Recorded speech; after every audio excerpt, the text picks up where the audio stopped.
जी, जी। आप जो है इस पूरे सीरीज़ के सबसे मोटे मानुस कैरेक्टर हैं।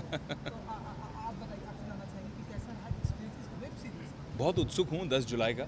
मुझे लगता है कि पूरे देश में एक बहुत एक्साइटमेंट है, एक लहर है। इनसाइड एज देखने के लिए लोग उत्सुक हैं, देखना चाहते हैं कि हमने क्या बनाया है। ट्रेलर को बहुत अच्छा रिस्पांस मिला है। जो किरदार मैं निभा रहा हूँ, वो भी मेरे लिए एक बहुत अनोखा, बहुत मज़ेदार किरदार रहा। पहली बार इस तरह का? बिल्कुल, पहली बार इस तरह का किरदार मैंने निभाया। इस तरह की दुनिया में पहली बार मैंने एक रोल अदा किया है।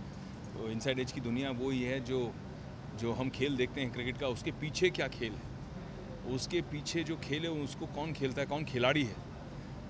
कहीं ना कहीं वो चीज़ें सामने नज़र आती हैं, पर्दे पर निकल के आती हैं।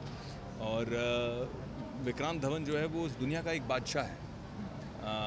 उस दुनिया को अपने हाथ से उस दुनिया के लोगों को कठपुतलियों की तरह कंट्रोल करता है, चलाता है मेरा किरदार। अगर उसे कुछ करवाना है तो उसके लिए वो कुछ भी यूज़ कर सकता है। Money, power, greed, sex, scandal, blackmail, show करना पड़े। उसका ड्रग पावर है, उसे पावर का नशा है और हमेशा पावर हाथ में चाहिए। क्योंकि आप बादशाह हैं और पीछे की दुनिया को आप हैंडल करते हैं, इसलिए बिहाइंड द गेम का कोई ऐसा आज एक खुलासा करना चाहेंगे विवेक जी? आज जो आपको पता है या आप जानते हैं, या कोई ऐसा खुलासा जो आप चाहेंगे कि आज कर दिया है? बहुत बहुत कुछ जानते हैं, क्योंकि फिल्म इनसाइड एज की शूट से पहले रिसर्च बहुत हुआ और रिसर्च के दौरान बहुत सारी चीज़ें उभर के आई जो हमें पता नहीं थी। क्योंकि बेटिंग की दुनिया, मैच फिक्सिंग की दुनिया में जब हम कर रहे थे काम, तो स्क्रिप्ट और उस दुनिया को क्रिएट करने के समय बहुत सारी चीज़ें ऐसी थी जो शायद जिस पे SITs बिठाई हों, जिस पे इन्वेस्टिगेशंस हो चुकी हों और जो पब्लिक डोमेन में है, नॉलेज में है। कुछ चीज़ें इंटरव्यूज़ किए गए, बुकीज़ वगैरह के साथ में मीटिंग्स हुई, समझने की कोशिश की। बहुत सारी चीज़ें ऐसे सामने आई, लेकिन मैं कैमरे के सामने एक नाम लेकर खुल के नहीं बोल पाऊँ।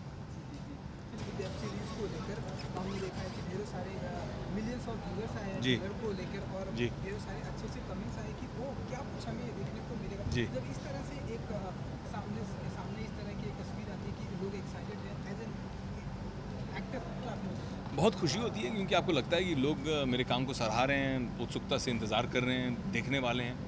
और जिस तरह से हर जगह से ऑलरेडी बहुत पॉजिटिव रिव्यूज़ आ चुके हैं, चाहे वो हमारे अमेरिका में जो अमेज़ॉन की टीम है, उन्होंने देखकर कहा कि भाई हमें बहुत पसंद है, हम सीज़न 2 सीज़न 3 भी करना चाहते हैं, हम इसे 200 से ज़्यादा देशों और टेरिटरीज़ में डिस्ट्रीब्यूट करना चाहते हैं, पूरी दुनिया में हम इस शो को दिखाना चाहते हैं, इनसाइड एज को। हालांकि जब क्रिकेट जो है वो ज़्यादा देशों में खेला नहीं जाता, उसके बावजूद उन्हें इतनी अच्छी लगी, उन्होंने कहा कि हम दिखाएंगे, शायद लोग देखेंगे, शायद चीन में भी लोग इसे एंजॉय करेंगे, शायद जापान में भी एंजॉय करेंगे। दूसरी बात ये कि आपको कहीं ना कहीं ऐसा लगता है कि जब टीज़र के लिए इतने व्यूज़ मिल रहे हैं तो एपिसोड्स भी अच्छे व्यूज़ लेके आएंगे। और आपको लगता है कि अगर एपिसोड में जितने आपने ट्विस्ट और टर्न्स किए हैं, जिस तरह से आप लोगों को, मैं हमेशा कहता हूँ कि विक्रांत धवन की दुनिया का एक सिडक्शन है, वो कहीं ना कहीं आपको सिड्यूस करके, आपको रिझा के कहीं ना कहीं अंदर खींच ही लेता है, आकर्षित कर देता है और उससे बचना बड़ा मुश्किल है। तो होपफुली व्यूअर्स के साथ भी ऐसे ही अनुभव होगा।